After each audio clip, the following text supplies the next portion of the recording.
Les hortensias, avec leurs fleurs majestueuses et colorées, sont souvent les stars des jardins. Leur beauté n'a d'égal que leur capacité à se multiplier grâce au bouturage, une technique accessible à tous. Les experts en jardinage partagent leurs meilleures astuces pour bouturer ces arbustes afin de vous aider à réussir cette démarche et offrir à votre jardin une touche encore plus éclatante. En suivant ces conseils, vous pourrez aisément transformer quelques branches en de nouveaux plants vigoureux. Pourquoi l'automne est la meilleure période pour bouturer des hortensias? Le moment idéal pour bouturer des hortensias est la fin de l'été, juste avant l'arrivée de l'automne. À cette période, les températures sont douces et l'humidité ambiante crée des conditions optimales pour favoriser l'enracinement des boutures. Les experts soulignent que les tiges sont alors semi-outées, c'est-à-dire qu'elles ne sont ni trop tendres ni trop rigides, facilitant ainsi la reprise. De plus, cette période permet aux jeunes boutures de développer suffisamment de racines avant l'arrivée des premières gelées hivernales, garantissant ainsi leur survie jusqu'au printemps.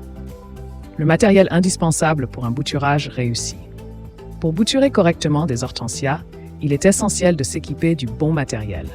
Un sécateur propre et bien aiguisé est indispensable pour couper les tiges sans les abîmer. Assurez-vous également d'avoir à disposition de petits pots pour accueillir les boutures, remplis d'un substrat léger composé d'un mélange de terreau et de sable, afin de garantir un bon drainage.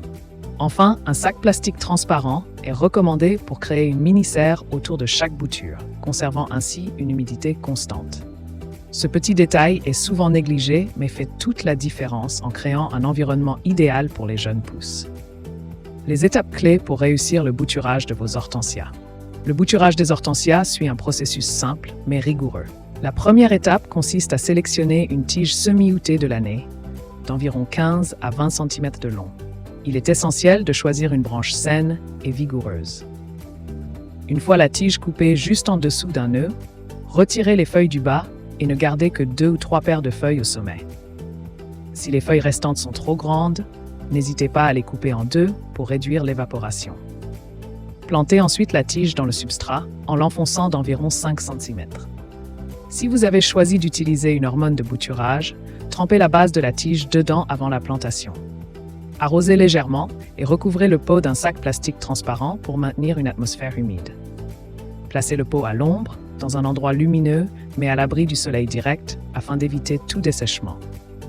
Les experts recommandent de vérifier régulièrement l'humidité du substrat en veillant à ce qu'il reste légèrement humide sans être détrempé. Un arrosage modéré et régulier est primordial.